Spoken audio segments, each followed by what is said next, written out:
Kami bersyukur buat kemurahan Tuhan. Terima kasih buat kesempatan yang Kau berikan untuk kami sehingga kami akan diberkati lebih lagi. Kami percaya firman-Mu menjadi jalan keluar kami. Firman-Mu akan memperbarui kami. Firman-Mu akan menuntun kami. Firman-Mu akan menguatkan kami. Urapi hamba-Mu ya Roh Kudus. Urapi kami semua ya Roh Kudus. Sehingga kami semua mendapat pengertian baru. Menerima harta benda sorga yang baru untuk kami bawa pulang. Kami percaya hidup kami tidak akan sama lagi.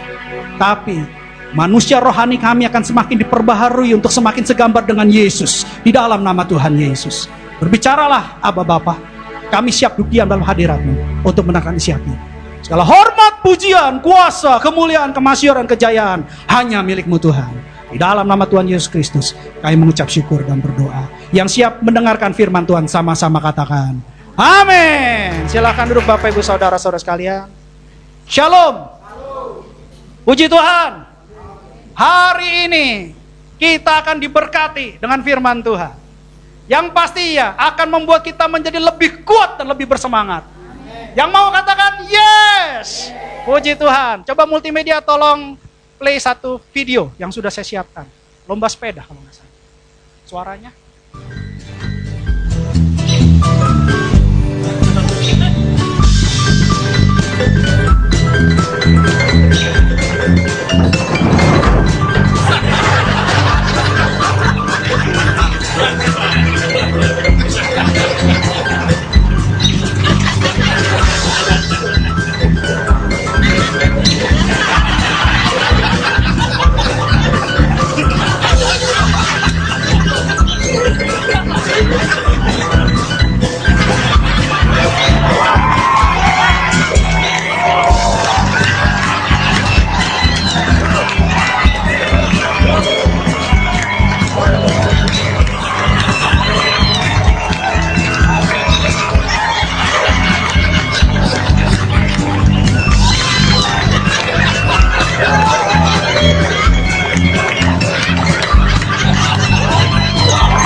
Puji Tuhan. Ada yang pernah ngalami itu di Batam?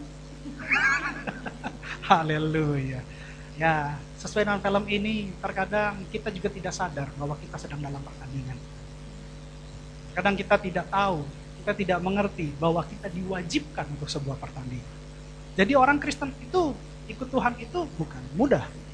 Tetapi sesuatu yang perlu perjuangan, perlu semangat, perlu integritas. Sehingga kita yang wajib mengikuti pertandingan, pasti kita bisa menyelesaikan sampai garis finish dan mendapat mahkota. Jadi hari ini kita mendapat tema khotbah dari Roh Kudus, yaitu wajib bertanding. Katakan kiri kanan, kita wajib bertanding.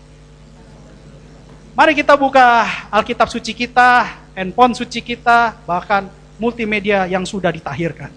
Haleluya. Ibrani 12 ayat 1. Ibrani 12 ayat 1. Kita belajar dari kitab Hebrew, kitab Ibrani. Perikopnya apa di situ? Nasihat supaya bertekun dalam iman. Ada yang sudah buka handphonenya, bisa dilihat perikopnya di situ. Perikop di Ibrani 12. Nasihat supaya bertekun dalam iman. Demikianlah firman Tuhan Ibrani 12 ayat 1. Karena kita mempunyai banyak saksi bagaikan awan yang mengelilingi kita, marilah kita menanggalkan semua beban dan dosa yang begitu merintangi kita, dan berlomba dengan tekun dalam perlombaan yang diwajibkan bagi kita. Bilang sekali lagi, saya wajib berlomba. Ya. Jadi memang kehidupan orang Kristen itu adalah sebuah kewajiban untuk mengikuti sebuah perlombaan. Mau tidak mau, sadar tidak sadar kita dalam trek sebuah perlombaan atau sebuah pertandingan. Dikatakan kita mempunyai banyak saksi. Kalau tadi kita lihat di ilustrasi ini, banyak orang yang bertepuk tangan ya, pakai bendera gitu. Tapi kalau di kehidupan kita, di kehidupan Kristen kita mempunyai orang-orang yang di sekeliling kita yang imannya mengarah kepada Yesus. Mereka melakukan hal-hal yang kita anggap mungkin unrasional, unlogic. Tetapi justru saksi-saksi yang ada di sekitar kita, yang mengelilingi kita ini, kita bisa belajar. Mereka mengasihi, mereka memberkati, mereka bekerja buat Tuhan, mereka melayani jiwa-jiwa untuk Tuhan. Dalam keletihan mereka, dalam kesakitan mereka tetap melayani. Mereka berusaha untuk memberikan yang terbaik, habis-habisan buat Tuhan. Saya udah bilang sama istri saya, Mam, Tuhan Yesus sudah mau datang. Kita habis-habisan ya sama Tuhan. Kita benar-benar, kita buat Tuhan apapun, kita capek, kita sakit, kita dalam kondisi apapun, kita gak punya dana atau gimana, kita doa sama Tuhan, kita layani Tuhan. Saya bilang sama istri saya, jangan kita geser Tuhan dengan yang lain. Karena Tuhan sudah mau datang. Jangan sampai kita nanti menyesal. Karena gak ada gunanya kalau sudah menyesal, itu udah pelan. Jadi banyak saksi yang mengajarkan kita, yang ada di sekitar kita, untuk kita habis-habisan sama Tuhan. Kenapa? Tanda-tandanya sudah jelas. Firman Tuhan di Alkitab ya, dan kita sudah lihat semakin banyak nabi-nabi palsu, semakin banyak ajaran-ajaran yang mengenakan telinga, membuat kita enak mendengar khotbah-khotbah yang tidak membangun. Jadi kita punya banyak saksi, kita belajar dari saksi-saksi yang ada di sekitar kita, yang Tuhan izinkan dalam hidup kita. Itu yang pertama. Yang kedua, dikatakan kita harus tanggalkan semua beban dan dosa. Manusia diciptakan, destininya adalah untuk bersama-sama Allah dan memerintah bersama dengan Allah. Saya ulang lagi. Adam, manusia pertama diciptakan di Taman Eden, adalah untuk bersama dengan Allah dan juga memerintah bersama dengan Allah. Itu destiny manusia. Tapi karena manusia jatuh dalam dosa, hubungan dengan Allah, itu persekutuan dengan Allah rusak. Bukan terputus, rusak. Sehingga terpisah karena dosa. Dan ketika manusia jatuh dalam dosa, manusia diperhamba oleh dosa. Diperhamba oleh apa? Keadaan. Diperhamba oleh kondisi. Diperhamba oleh kenikmatan semu daripada dosa. Dosa itu kan bagaikan apa? Racun rasa jeruk. Pernah minum racun rasa jeruk? Jangan. Kalau jeruknya hilang, racunnya masih ada dalam tubuh kita. Itu dosa. Dia menjebak, dia mengikat, dia memberikan kenikmatan yang kita semakin mengejar untuk mendapatkan kenikmatan itu. Racun rasa jeruk. Jeruknya hilang, racunnya ada di dalam. Itu dosa seperti itu. Jadi jangan bebani diri kita dengan perhambaan kondisi-kondisi yang tidak diperlukan. Jangan membebani diri kita dengan dosa. Sehingga trek pada saat kita lagi mau berlaju, berlomba, kita dirintangi dengan beban-beban. Firman Tuhan bilang begitu. Jadi pertama kita belajar dari saksi yang ada di sekitar kita yang diizinkan Tuhan. Orang-orang dalam Tuhan. Yang kedua, jangan merintangi, jangan membebani diri kita. Dan yang ketiga, berlombalah dengan tekun. Tekun berkata mempunyai arti kata dalam waktu periode tertentu. Tekun butuh sebuah daya tahan yang terus menerus. Endurance. Daya tahan. Itu butuh latihan. Butuh kesiapan. Butuh satu ketekunan. Tekun itu seperti itu. Ingat bahwa ketika kita punya integritas, kita punya kesetiaan, kita punya latihan otot-otot rohani kita, maka dalam trek pertandingan yang sedemikian panjang, kita masih bisa mengikuti perlombaan itu tanpa give up di tengah jalan, tanpa menyerah di tengah trek pertandingan. Karena ingat, perlombaan itu adalah wajib buat kita semua. Ada 3 hal dari ayat pertama yang kita bisa belajar. Belajar dari saksi, jangan merintangi, membebani dengan kondisi dan dosa, sehingga langkah kita terbebani, langkah kita terhambat, pertandingan kita terkendala, dan lakukan dengan tekun. Kesepian itu, komitmen itu, integritas itu perlu sekali. Di ayat kedua dikatakan, marilah kita melakukannya dengan mata yang tertuju kepada Yesus, yang memimpin kita dalam iman, dan yang membawa iman kita itu kepada kesempurnaan, yang dengan mengabaikan kehinaan, tekun memikul salib, ganti sukacita yang disediakan bagi Dia yang sekarang duduk di sebelah kanan tahta Allah. Kalau tadi kita belajar dari saksi hidup yang ada sekeliling kita, sekarang mata kita perbaiki, mata kita usap, mata kita bersihkan dengan instonya firman Tuhan, sehingga kita matanya tertuju kepada Tuhan. Belajar dari Tuhan Yesus. Tuhan Yesus ini adalah pemimpin kita. Dia adalah tauladan kita, dia adalah leader kita. Kita gak akan pernah tahu jalan ke surga kalau kita gak ikut Yesus. Karena Yesus tahu jalan ke surga. Dia adalah makhluk sorgawi. Harta benda sorga yang paling berharga, paling indah, paling mahal. Dan itu diberikan buat kita. Sehingga ketika kita mengikuti tauladan Yesus yang adalah leadership kita, yang adalah pemimpin kita, iman kita menjadi sempurna. Sempurna di mana? Kita melihat Yesus yang mengabaikan kehinaan Dia. Harta sorga yang begitu mahal, Dia turun ke dunia menjadi manusia hina. Lahir di kandang binatang, mati di kayu salib.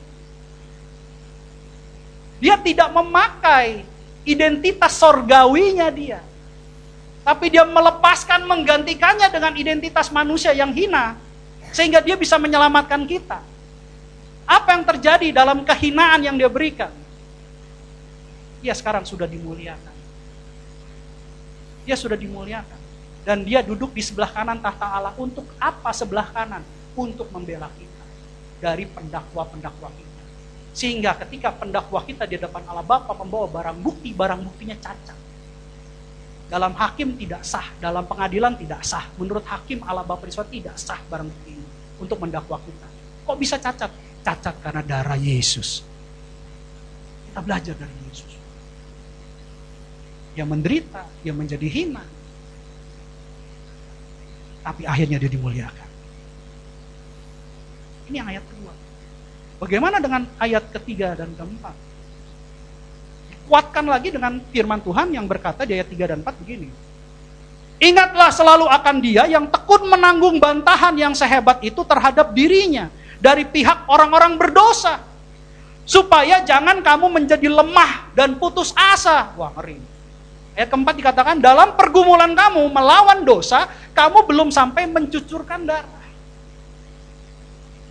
Ketika kita melakukan hal-hal yang unrasional, unlogik. Saya melayani itu kalau dipikir-pikir dulu, hidup saya yang dulu itu jauh. Saya lebih senang. Enjoying life. Tapi ketika saya ikut Tuhan, saya keluar dari zona nyaman. Saya benar-benar habis-habisan buat Tuhan. Apalagi waktunya sudah sangat dekat. Saya percaya sudah anak teman-teman. Saya habis-habisan sama Tuhan. Saya lakukan hal-hal yang menurut kawan-kawan saya yang belum mengenal Yesus atau yang bukan orang percaya bahwa adalah saya bodoh. Kok mau kerjakan sesuatu sampai sakit-sakit, sampai tidur pagi, bangun pagi untuk sesuatu yang gak ada nilai. Bahkan bukan itu saja, saya malah keluar dana yang besar untuk hal-hal yang kosong, kelihatannya kosong. Menurut orang-orang berdosa. Tapi bagi saya melihat apa yang sorga melihat. Karena apa yang sorga lihat tidak sama dengan yang dunia lihat. Kalau dunia sama dengan sorga melihat, Yesus tidak akan dibunuh. Yesus tidak akan disalibkan. Tapi ketika Yesus datang ke dunia, dia adalah harta sorga yang terbaik. Dunia bilang apa? Salibkan dia, salibkan dia. Dunia yang membunuh dia. Dunia tidak mengerti apa kacamata sorga. Sehingga kita harus ingat akan dia. Dia nggak pernah mendengarkan orang-orang berdosa yang berceloteh, orang-orang berdosa yang mungkin melemahkan kita, bahkan menjadikan kita putus asa, karena seakan-akan tidak ada pertolongan. Kalau kamu tidak lakukan ini, siapa yang bantu kamu? Kalau kamu tidak buat begini, nasib kamu bagaimana? Kenapa kamu fokus sama Tuhan? Kenapa kamu fokus sama gereja? Bukankah semua ini harus kamu kerjakan? Itu bagi orang yang belum mengenal Tuhan. Tapi kalau orang yang sudah mengenal Tuhan beda. Karena ketika kita berjalan bersama Tuhan Yesus, hidup kita berkualitas. Beda. Kita nggak boleh sama dengan orang lain. Beda. Beda. Saya sangat percaya karena saya sudah merasakan kebaikan Tuhan.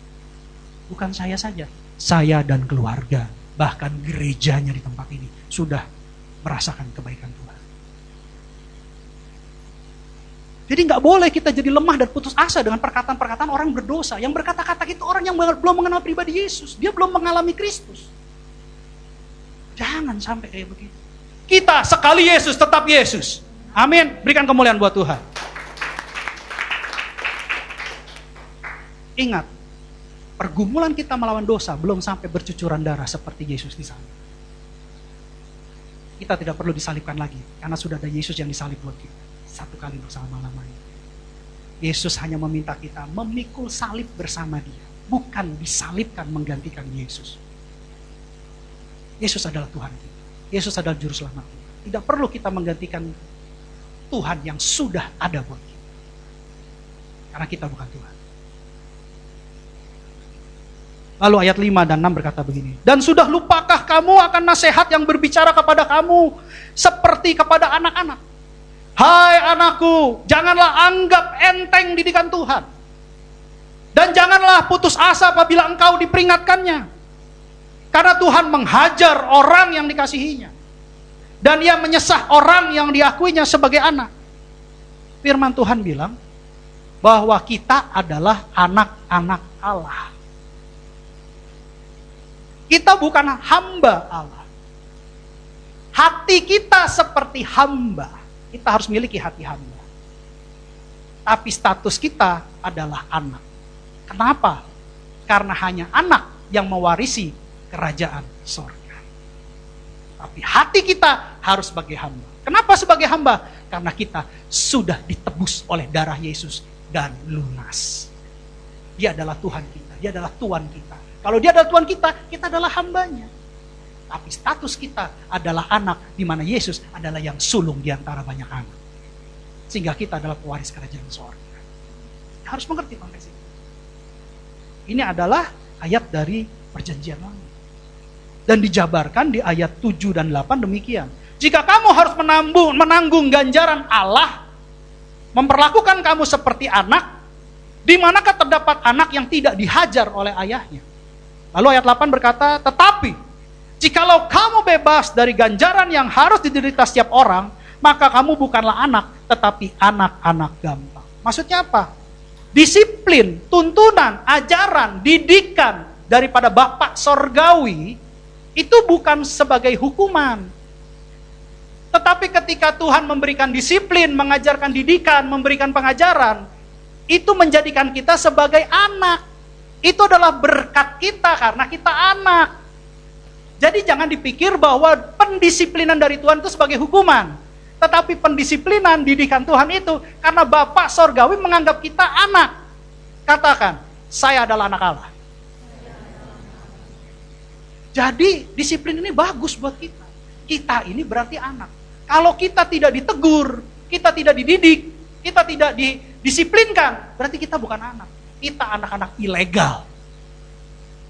Tapi ketika Allah memberikan didikan kepada kita, memberikan disiplin buat kita, memberikan pengajaran buat kita, berarti kita anak-anak yang sah, yang diakui sebagai anak-anak kerajaan Allah.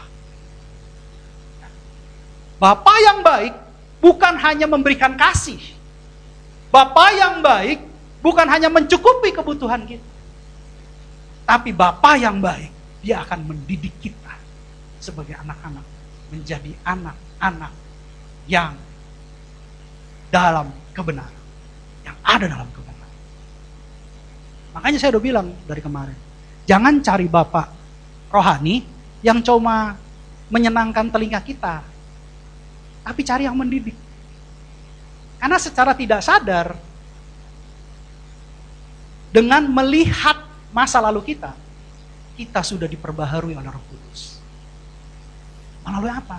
Firman Tuhan yang disampaikan, yang diajarkan di gereja. Ingat, disiplin bukan hukuman. Didikan itu bukan hukuman. Tapi disiplin dan didikan itu adalah berkat bahwa kita mempunyai status anak-anak kerajaan Allah. Yang pertama. Yang kedua dikatakan di ayat 9, selanjutnya dari ayah kita yang sebenarnya kita beroleh ganjaran dan mereka kita hormati. Kalau demikian, bukankah kita harus lebih taat kepada Bapa segala roh supaya kita boleh hidup? Kalau orang tua jasmani kita mendidik kita, kita hormati, ya. Lebih-lebih lagi Bapa di sorga yang mendidik kita. Jadi dalam didikan, dalam disiplin, supaya kita bisa menang dalam perlombaan dan mencapai garis finish, gitu ya.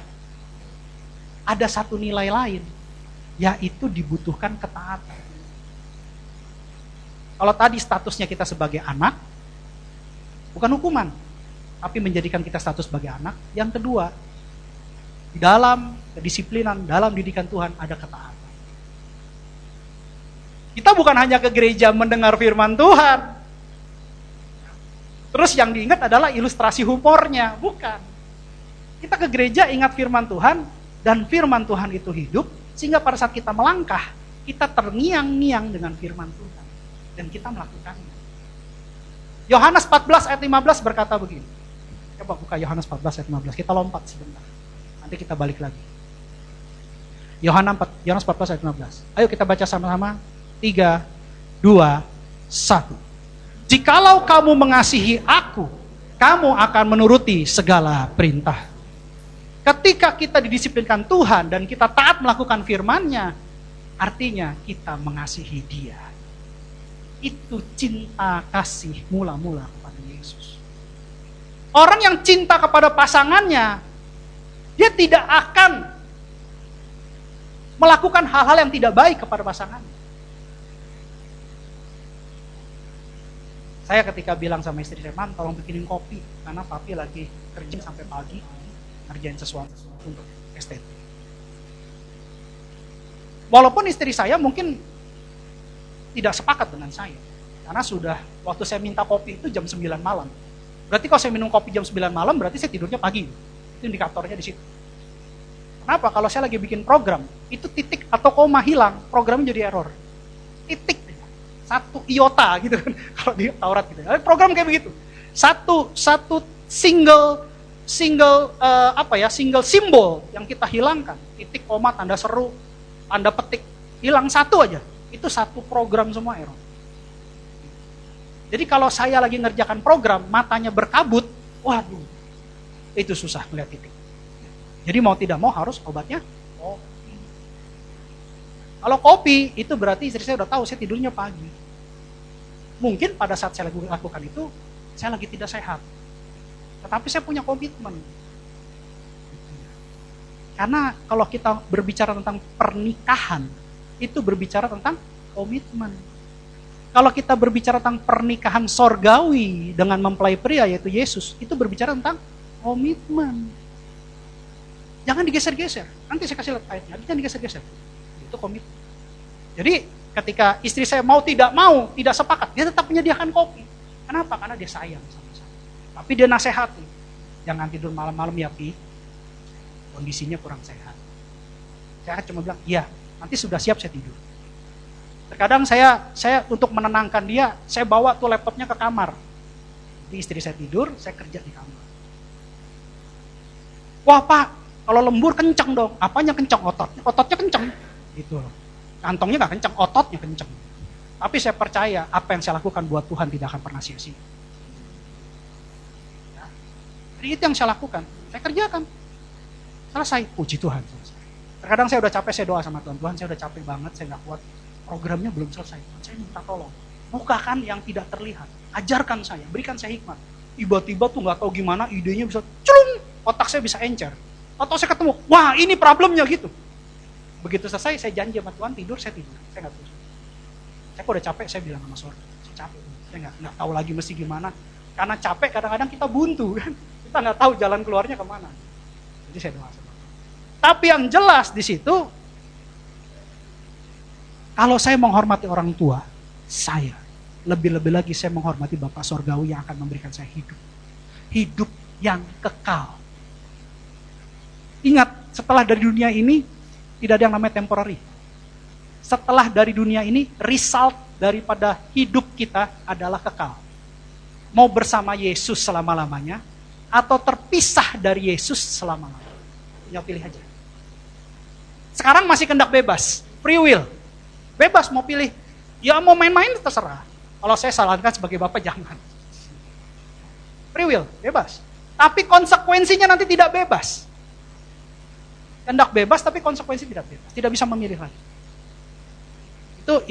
Itu yang dikatakan di ayat 9. Jadi kita harus lebih taat. Disiplin adalah menyatakan bahwa kita statusnya adalah anak.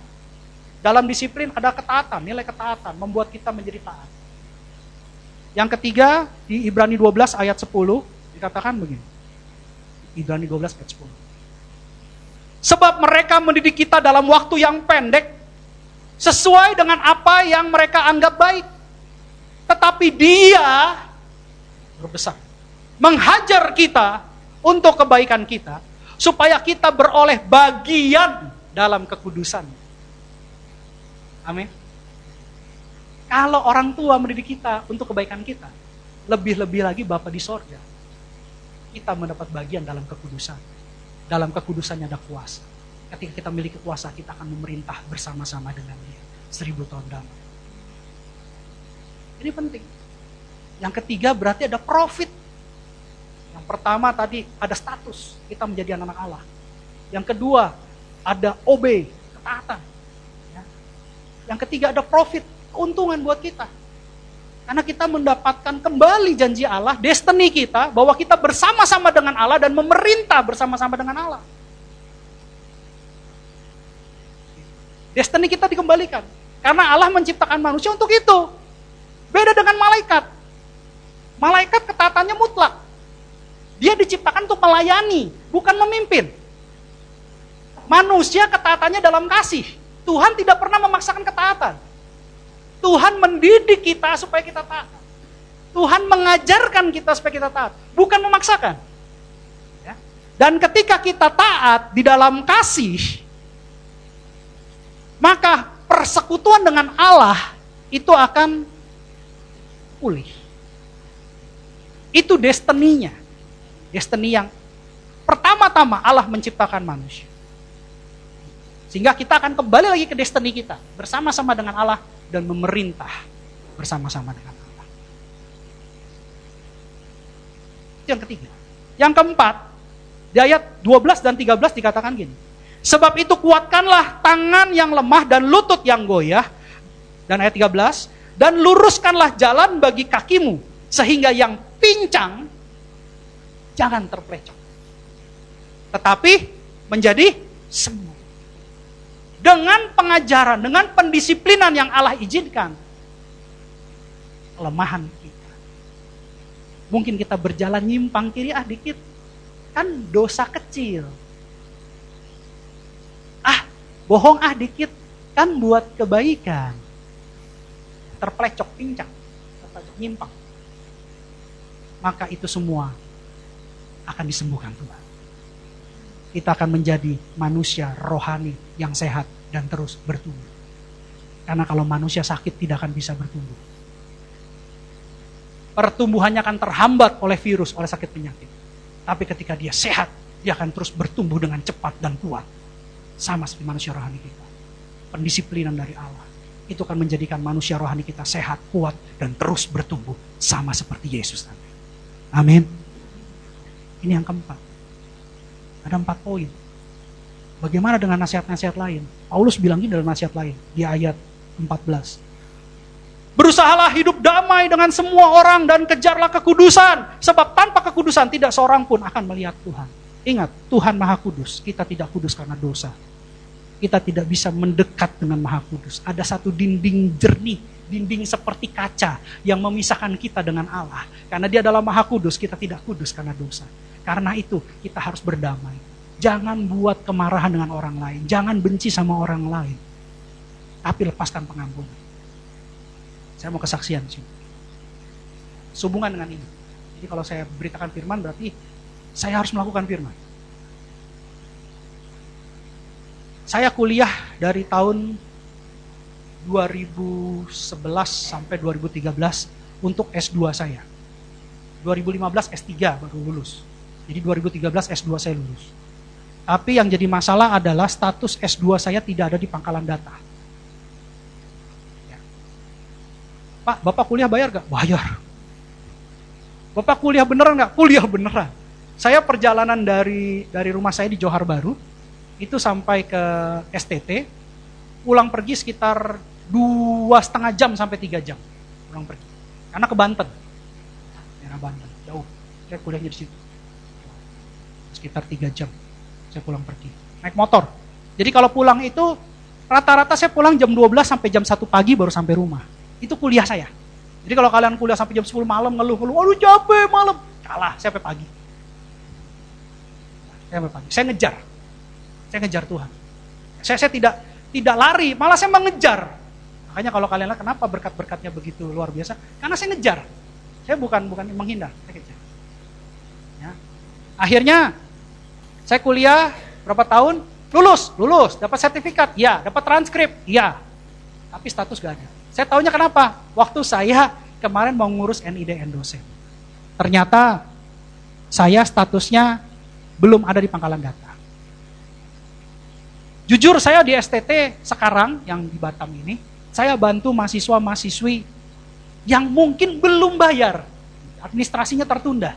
Karena mereka banyakan anak-anak hamba Tuhan yang tanda kutip kurang mampu. Dan diberikan beasiswa. Bukan hanya beasiswa, tapi kami bantu. Di sistemnya gimana? Sistemnya kami bantu. Di situ rata-rata mahasiswanya cuma 3 jenis saja. 3 suku aja. Orang Batak, orang Nias, sama orang Timor. Indonesia bagian timur. 3 aja. Ya. Jadi kami bantu. Sekalipun mereka administrasinya belum selesai, kita kerjakan kewajiban kita sebagai STT. Kita urus di pangkalan data. Dengan status ada beberapa yang terkendala administrasinya, tapi kita lakukan. Sehingga mereka tidak menjadikan STT sebagai batu sandungan, tapi menjadikan STT sebagai saluran berkat dari Tuhan buat pendidikan mereka. Beda dengan saya kuliah jauh, saya terobos, bayar nggak pernah telat gitu ya. Melakukan tugas-tugas, iya saya melakukan tugas gitu. Saya bayar harga gitu. Tapi status pangkalan datanya nggak ada. Bayangkan saya lulus tahun 2013. Sekarang tahun 2023. Berapa tahun? 10 tahun. Saya baru sadar bahwa status saya di pangkalan data tidak ada. Kecewa nggak? Kecewa. Sedih nggak? Sedih. Apalagi itu orang-orang yang di sekeliling saya itu, tadi kan ngomong saksi ya, itu hamba-hamba Tuhan yang luar biasa. Hamba-hamba Tuhan yang diurapi. pejabat-pejabat gereja yang luar biasa. Kok bisa melakukan itu? Kalau saya mau luka, saya luka itu. Tapi puji Tuhan, saya sudah dipulihkan. Artinya apa? Saya akan berdamai dengan semua orang. Sekalipun mereka tidak melakukan hal-hal yang tidak baik, tapi saya berikan yang baik. Akhirnya status saya keluar. Puji Tuhan, status saya dari pangkalan data. Saya pikir sudah selesai dong. Ternyata ada extra cost yang harus dikeluarkan. Istri saya nggak sepakat. Loh, buat apa kemarin kuliah? Buat apa bayar wisuda mahal-mahal? Buat apa keluar puluhan juta? Kalau sebenarnya itu adalah tugas daripada akademik, tugas daripada institusi. Tapi kok kenyataannya kita harus keluar kos lagi. Itu kan sebenarnya tanggung jawab institusi. Kenapa harus dibebankan ke kita? Secara manusia, secara kebenaran, secara keadilan, kita pasti menuntut itu kan? Tapi saya bilang apa sama istri saya? Ya sudah, berkati aja orang yang tidak baik sama kita. Kita bukan hakimnya kok. Kan semua harus dipertanggungjawabkan nanti di hadapan Tuhan. Benar gak? Ngapain kita hakimi orang? Percaya nanti pertemuan muka dengan muka terhadap kita dengan Yesus, itu akan diminta pertanggungjawaban. Percaya sama saya. Apapun yang kita lakukan pasti dicatat itu. Nanti ditanya, kamu lakukan ini kan? Kamu bohong kan? Kamu benci orang, sekalipun motivasi hati kita nggak benar. Kamu manfaatin orang kan? Itu ketahuan semua. Nanti ketahuan semua. Kita akan bertanggung jawab nanti. Jadi nggak usah kita menghakimi orang. Berdamailah dan jaga kekudusan. Ketika kita mulai membenci, iblis, dosa sudah mulai mengintip. Dan itu akan menggenapi jadi buah dosa. Upah dosa adalah maut. Jadi ini nasihat lain. Ya. Berdamai dengan semua orang. Berdamai. Dia jahat begini. Itu urusannya Tuhan sama dia. Kita doakan. Kita doakan. Ya. Itu yang pertama. Nasihat yang pertama. Nasihat ekstra. Yang kedua. Dikatakan di ayat 15. Jagalah supaya jangan ada seorang pun menjauhkan diri dari kasih karunia Allah. Agar jangan tumbuh akar yang pahit, yang menimbulkan kerusuhan, dan yang mencemarkan banyak orang. Jangan. Kasih karunia Allah itu disediakan buat kita, supaya kita masuk surga. Yang mau katakan amin? Jadi jangan jauhkan diri dari kasih karunia Allah. Allah begitu mengasihi kita, Allah begitu sayang sama kita. Allah mempunyai ide untuk mengembalikan manusia bersama dengan Allah. Untuk mengembalikan manusia memimpin bersama-sama Allah. Itu kasih karunia. Jadi jangan jauhkan diri kita, jangan menolak kasih karunia. Kasih karunia itu keren loh kalau saya lihat. Keren banget itu. Kalau kita mengenal pribadi Yesus yang begitu luar biasa. Dia sayang sama kita, dia mau kita sama-sama dengan dia selama-lamanya. Ya, jangan. Orang-orang yang akar pahit biasanya nimbulin kerusuhan. Orang-orang yang akar pahit biasanya tuh jadi timbul keributan. Jangan. Biarkan aja. Ya. Kita tetap meresponi kasih karunia Allah. Amin. Itu nasihat kedua. Nasihat ketiga, ini yang lebih penting. Ayat 16 dan 17. Janganlah ada orang yang menjadi cabul atau yang mempunyai nafsu yang rendah seperti Esau yang menjual hak kesulungannya untuk sepiring makanan. Ayat 17. Sebab kamu tahu bahwa kemudian ketika ia hendak menerima berkat itu, ia ditolak. Sebab ia tidak beroleh kesempatan untuk memperbaiki kesalahannya. Sekalipun ia mencarinya dengan mencucurkan air mata. Ini penting. Esau punya istri 2. Ya. Namanya Yudit dan Basmat. Di sini gak ada nama Yudit kan? Basmat juga gak ada kan? Gitu. Bukan istri Esau. Orang yang punya istri 2 itu berarti tidak setia. Puji Tuhan sih, gereja ini gak ada yang punya istri 2 dan suami 2. Puji Tuhan. Saya lagi hati-hati ngomong. Haleluya. Iya, harus semua satu ya. Karena ada Adam dan ada Hawa ya. Tidak ada Adam, Hawa dan Hawi ya, tidak ada ya. Adam dan Hawa. Apalagi Adam dan Adim itu juga tidak ada. Ya, jadi Adam dan Hawa. Satu.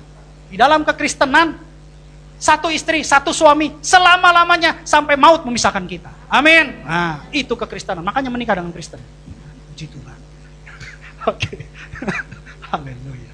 Jadi, kembali lagi. Esau punya istri 2. Sehingga hatinya mendua. Orang yang hatinya mendua, itu biasanya tidak setia. Ini penting. Seperti juga Tuhan. Saingan Tuhan apa? Mamon. Uang. Pak, boleh cari uang? Boleh. Semangat Pak cari uang? Boleh. Rajin Pak cari uang? Boleh. Tapi jangan diperbudak oleh uang. Beda tuh. Bedain ya. Cari uang rajin, keren. Pak, saya benar-benar, pokoknya saya mau jadi sukses. Mantap. Tapi jangan lupa, Tuhan nomor 1. Amin. Itu yang penting. Saya sepakat dengan Bapak Ibu Saudara-saudara sekalian.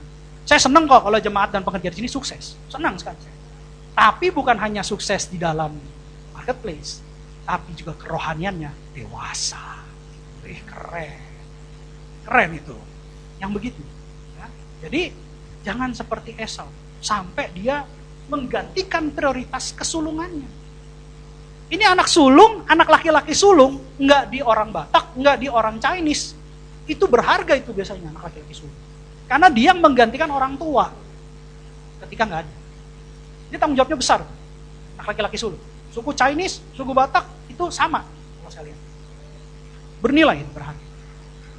Tapi lucu, Esau, dia jual hak kesulungannya dengan sepiring bubur merah. Sepiring bubur dijual. Artinya apa? Jangan sampai kita hilangkan hak kita dari sorga. Kita ganti dengan prioritas lain. Kenapa? Alkitab bilang apa? Nanti, pada saatnya nanti, kamu minta berkat itu, sekalipun kan si Esau nangis-nangis tuh depan Yusuf. Depan Yakub. Ya. Esau, Yakub, anaknya siapa? Ishak, depan Ishak. Ya, itu anaknya Ishak, bapaknya Ishak. Depan Ishak minta diberkati. Tapi kan Ishak bilang apa? Aku sudah memberikan berkat itu kepada adikmu Yakub. Gitu. Ya. Jadi jangan sampai hak sulung kita diambil orang lain. Ditukar dengan yang lain. Di sini diilustrasikan sepiring bubur. Itu berbicara tentang hidup untuk makan. Makan untuk hidup atau hidup untuk makan? Makan untuk hidup. Beban kehidupan yang tidak diperlukan. Jangan sampai. Jadi kita harus memberi porsi buat Tuhan, memberi porsi buat kerja. Percaya, ketika kita berikan waktu untuk Tuhan, ketika kita bekerja, Tuhan akan berikan kualitas kerja. Karena waktunya tadi udah kita kasih buat Tuhan. Tuhan gak akan berdiam diri. Tuhan akan gantikan dengan yang berkualitas. Mungkin saya nih, nyolder sekali benerin dapatnya 150.000, dapatnya 200.000. Tapi ketika ada acara Tuhan, saya tinggalin ini kerjaan. Saya bilang, sorry ya, digeser besok aja. Karena saya memang mau melayani Tuhan. Saya ada janji sama Tuhan, saya mau melayani Tuhan. Saya melayani Tuhan. Setelah melayani Tuhan, hilang dong porsi ini. Ya udah Pak, saya panggil orang lain aja. Ya udah nggak apa-apa, saya benar-benar belain Tuhan. Tapi begitu besoknya saya dapat order, ini dapatnya 3 pekerjaan, 3 kali 200.000, maksimum 600.000. Tapi besokannya saya digantiin sama Tuhan. Berapa? 6 juta, kerja cuma 10 menit. Kenapa? Karena saya prioritaskan Tuhan. Ada hal yang Tuhan tidak pernah berhutang, karena sumber segala sumber, dan dia sangat amat terlalu kaya, sorga dan bumi kepunyaan dia. Kecil bagi dia hal-hal kayak gitu. Dan bukan hanya materi yang dia berikan. Saya percaya kita juga dijadikan sehat dan kuat. Bahkan ketika saya kerja 10 menit, saya sudah dapat dana yang besar. Apa yang terjadi? Saya bisa bersama keluarga. Saya punya quality family time bersama keluarga. Ada bonus yang Tuhan kasih. Sehingga hati saya gembira. Ingat, hati yang gembira adalah obat yang manjur. Saya sehat. Bonusnya banyak. Terkadang kan kita terfokus sama satu ini. Iblis memang sengaja begitu. Supaya kita tertunda mendapat berkat yang sudah Tuhan materaikan. Yang lebih besar, lebih bernilai, lebih berharga, lebih berkualitas. Kenapa? Karena kita lihat dari kacamata dunia. Siapa yang membuat kita berkacamata itu? Orang-orang tadi. Pergumulan Yesus dengan orang-orang berdosa. Kan banyak orang sekitar kita tuh bilang, ngapain kamu gitu? Bodoh kamu.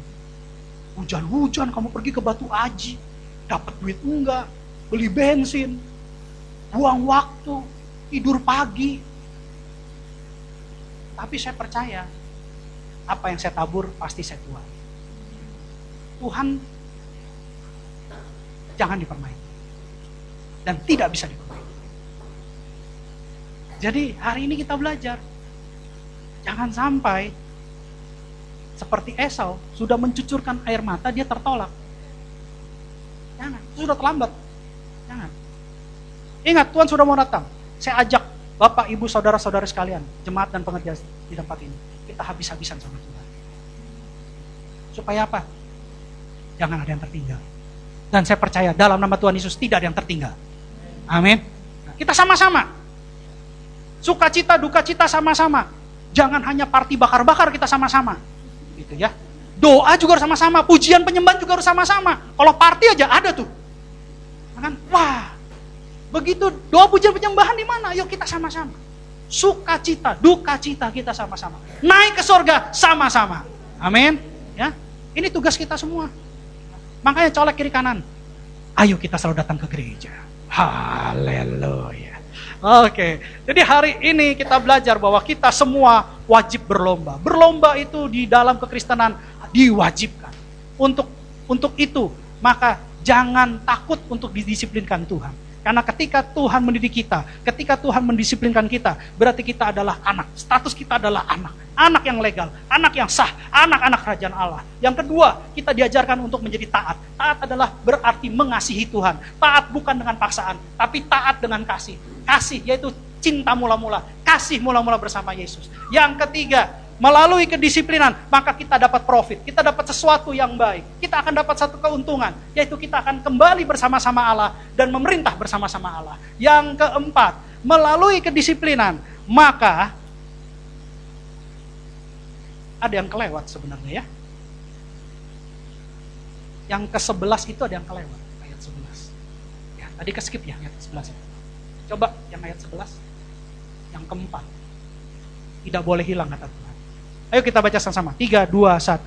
Memang tiap-tiap ganjaran pada waktu ia diberikan tidak mendatangkan sukacita, tetapi duka cita. Tetapi kemudian ia menghasilkan buah kebenaran yang memberikan damai kepada mereka yang dilatih olehnya. Amin. Ketika kita melekat kepada Tuhan, kita adalah rantingnya. Maka rantingnya yang berbuah, bukan pokoknya yang berbuah. Tuhan mengerjakan kemenangan, keberhasilan, keberuntungan dalam diri kita. Seakan-akan kita yang berbuah, tapi sebenarnya itu adalah karya-karya Tuhan yang diimputasikan, yang diberikan, yang dikerjakan Yesus kepada hidup kita. Sehingga hidup kita berbuah, hidup kita berkemenangan, hidup kita berkualitas. Karena kita melekat kepada pokoknya, yaitu Yesus. Itu yang keempat. Jadi saya ulang, yang pertama adalah menjadikan kita anak. Yang kedua, supaya apa? Menjadikan kita anak. Yang kedua adalah supaya kita taat, yang artinya mengasihi. Yang ketiga, berarti kita mendapatkan profit, yaitu kebaikan. Kita boleh bersama-sama dengan dia dan memerintah bersama-sama dengan dia. Yang keempat, kita berbuah banyak. Berbuah kebenaran. Maka percayalah ketika kita berbuah kebenaran, kita dipakai menjadi saksinya. Kita menjadi alatnya Tuhan. Kalau menjadi alatnya Tuhan, pasti dipelihara. Kalau jadinya alat Tuhan, pasti keluarganya diberkati. Kalau menjadi alatnya Tuhan, dan saya percaya, pasti kita sehat semua. Amin. Tuhan Yesus berkati. Para pemusik saya undang untuk maju kembali ke mimbar. Kita akan nyanyikan satu lagu. Bapak Ibu saya undang untuk bangkit berdiri. Satu lagu sebagai deklarasi iman bahwa Yesus adalah segala-galanya.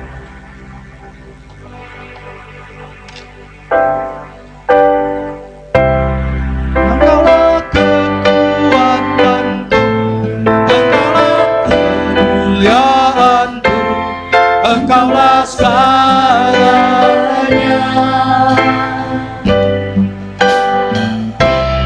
Engkau permata yang indah, takkan pernah ku lepaskan. Engkaulah segalanya. Engkaulah kekuatanku. Engkaulah kekuatanku. Engkaulah kemuliaanku. Engkaulah segalanya. Engkau permata yang indah, takkan pernah ku lepaskan. Engkaulah segalanya. Yesus Gembala. Yesus Gembala, mulia namamu.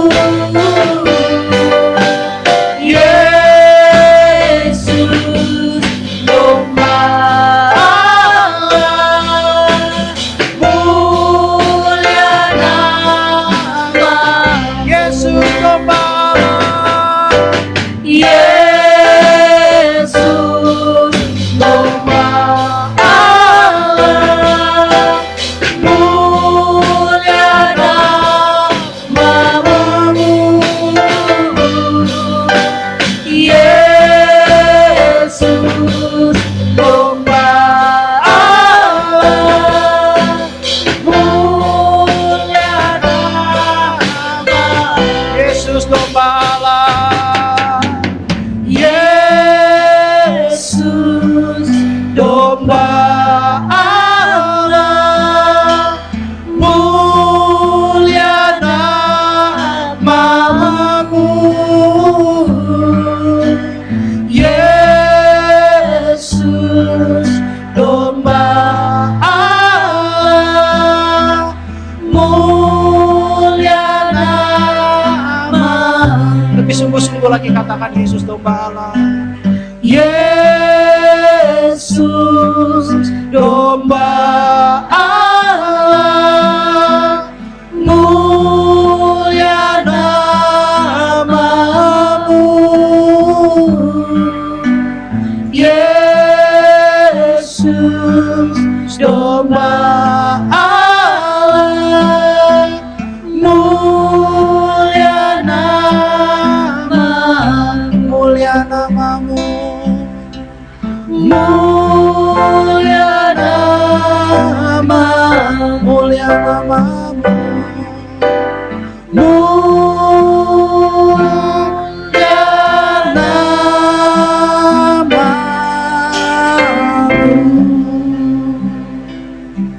Bapa dalam surga, terima kasih buat firman. Kami tahu kami wajib untuk ikut berlomba. Terima kasih Bapa, Engkau mendisiplinkan kami. Terima kasih Bapa untuk didikan-Mu kepada kami. Itu semua karena kami adalah anak-anak-Mu.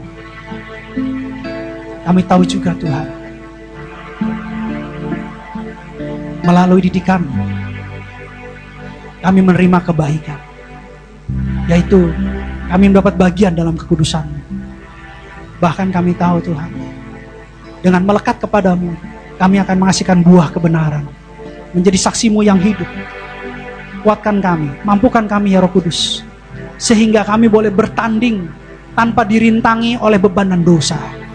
Dan kami boleh belajar dari saksi-saksi yang ada di sekitar kami. Bahkan mata kami boleh melihat Yesus. Ketika Yesus menjadi teladan kami, pemimpin kami yang menyempurnakan iman kami, sehingga kami boleh bersama Yesus selama-lamanya. Terima kasih Bapa yang baik. Materaikan jemaat dan pengerja di tempat ini untuk mendapat urapan yang baru, kekuatan yang baru, anggur yang baru di dalam nama Tuhan Yesus. Saya percaya pada saatnya nanti kami semua akan menjadi gadis-gadis bijaksana yang siap menyambut Tuhan Yesus di dalam nama Tuhan Yesus. Terima kasih Bapa, terima kasih Tuhan Yesus, terima kasih Roh Kudus. Mari kita siapkan hati kita untuk menerima berkat yang terbaik dari Tuhan.